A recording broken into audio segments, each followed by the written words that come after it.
Please read the following disclaimer. Oh, wait a minute. There we go. Hello, everybody. My name is Zubinduber. I am coming to you live from my closet. I like to talk about Transformers, and I figured what better one to start talking about than the most recent one I got. One of the most recent ones. And that is Transformers Legacy United Deluxe Class G2 Universe Breakdown. What's in a name? I got this over on the Walmart app along with Origins Bumblebee from the same toy line, so I might talk about that at a later date. But right now, let's just get this box out of the way. And yeah, let's just talk about them. So the first thing I really like about this vehicle mode to start with, and you might be able to see it on camera, is the nice glittery windshield. That was like the first thing I noticed when I transformed this guy for the first time. It looks great. And besides that, I really like this shade of blue they've chosen for this guy. It looks really, really good, and it doesn't really wash out any of the details for me. As well as that really nice purple stripe on the bottom right there, because I love purple. Purple is epic. And that big, dumb Generation 2 Decepticon symbol looks great on the front. I love that. And yeah, this is just a really solid vehicle mode. It's really long, too. I was not expecting it to be this long. And yeah, it's just really, really nice. And also, he has weapon storage for his gun and his blade. We'll get into that when we get to robot mode. But yeah, just a solid little guy. Oh, also, just a weird fun fact I noticed about this guy when I was looking at him last night. These wheels are pegged into the front of the car, while these have a peg going into them from the legs. And I don't know, I just think that's really funny. But he does roll pretty well. I will demonstrate that now. Yeah, so there's that. Now, unfortunately, I cannot show Breakdown attached to Menasor because I have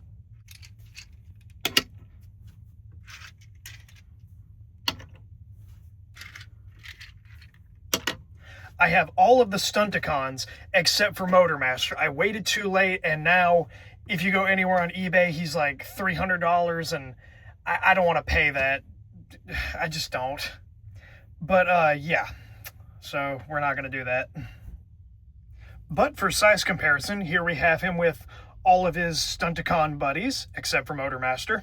Here he is with Voyager Class G-Axis. And here he is with Leader Class Studio Series Soundwave, because I do not have any Leader Class Generation 2 figures. Yeah. So the transformation for this guy is, it's not complicated, but it's not my favorite. Because everything like pegs in really nicely, and that's great and all, but then transforming him is kind of a pain in the neck. So what you want to do, first off, what you want to do is you want to take the weapon off and the spoiler as well. And then what I like to do is I actually start with the back legs and just kind of just undo all that. And oh, watch out for these tabs right here. They're not really, they're pretty thin, but just watch out for those. I don't think they'll break, but just watch out for them. And then just fold the legs out, and then take this whole thing and just spin it around at the waist, then fold these in, fold up the feet,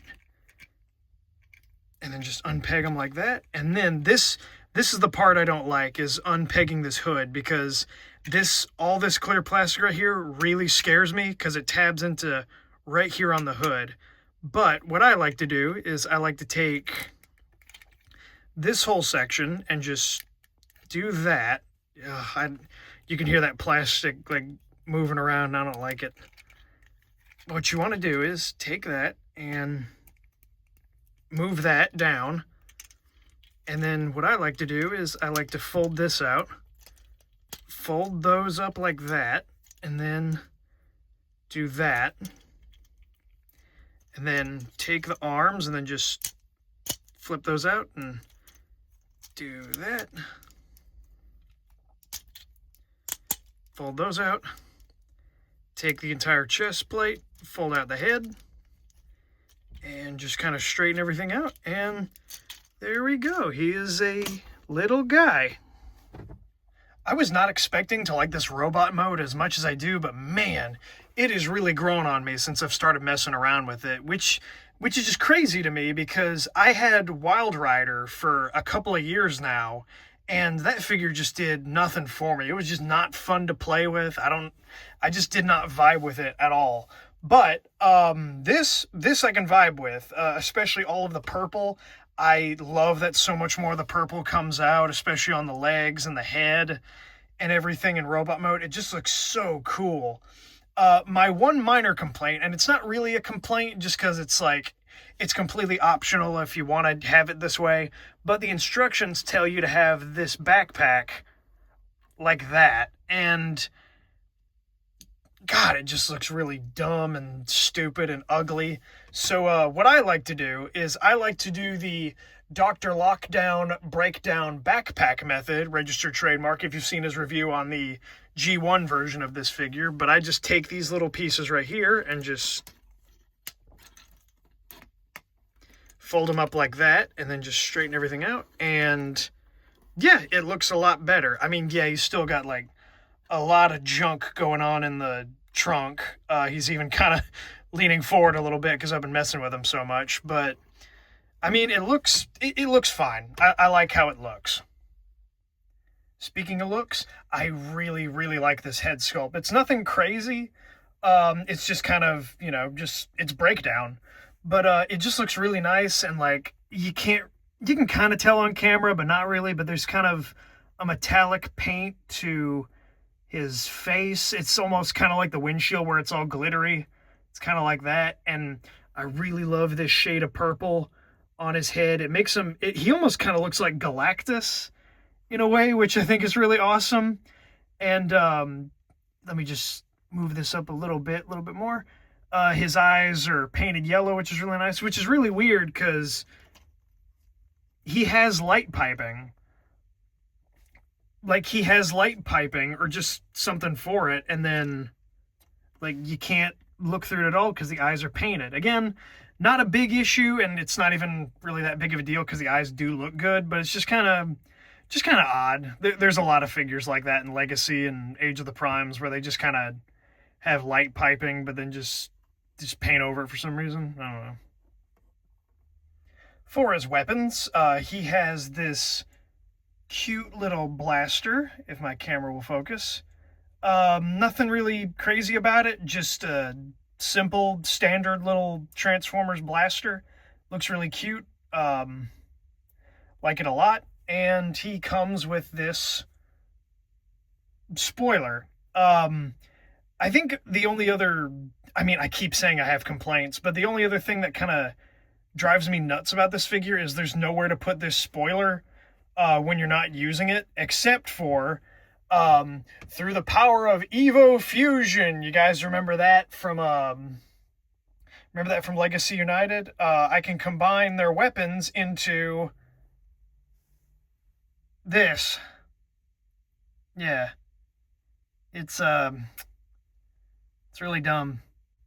So if you ever wanted to give your Decepticon goon a cricket paddle, then like this figure is all you're going to need. But if you don't want your Decepticon to play cricket, don't worry. You can always put the spoiler over here, or over here, or on the bottom of his foot if you're really into that. Hey, I won't judge. Now, before we get into posability, I'd like to do a couple more size comparisons. Here he is with Drag Strip and his less than impressive brother, Wild Rider. Here he is again with G-Axis. Here he is with Leader Class Soundwave. And this one, because I legitimately do not remember his name, and I could not figure out how to transform him while I was sitting here. But it's getting very, very hot in here, and I gotta get out of here soon. So, for his posability, his head is on a swivel. It can kind of look up and down, but not really. You can do a full rotation at the arms. There is a bicep swivel right there. Bend at 90 degrees, and there's no wrist articulation, but you can do that if you really want to, I guess. He has a waist swivel that goes all the way around. He can kick that far and kick back that far. He has a beautiful Jobby the Hong registered trademark spread. He can twist his thigh, or thigh swivel, I guess that's what that's called, duh. He can bend at a little over 90 degrees, but just like a bit. And then a pretty sweet ankle pivot. I just cut my finger somehow while doing this. I hope nobody saw like a shot of like my finger just bleeding. I apologize for that. Trigger warning, I guess. Posability for breakdown is honestly a lot better than I thought it would be. You can get him into some fun poses like this if you're cringe like me, or something like this, or even something like this. Hell, if you're more creative than me, you can probably get that cricket bat of his to actually look kind of cool. I decided to add G-axis for this final shot. But overall, G2 Breakdown, he's really good. I actually really like him a lot. I think him and Origins Bumblebee were being sold together on the Walmart app, and I think those were some of the last ones they were trying to get rid of for the holiday season. So if you can snag that for a really good price like I did, I would go ahead and grab them. But thank you guys for watching this video. If somehow you found your way over here, be sure to like, comment, and subscribe, and let me know if there's any figures you want me to cover, and hopefully I will see you guys next time. Peace out.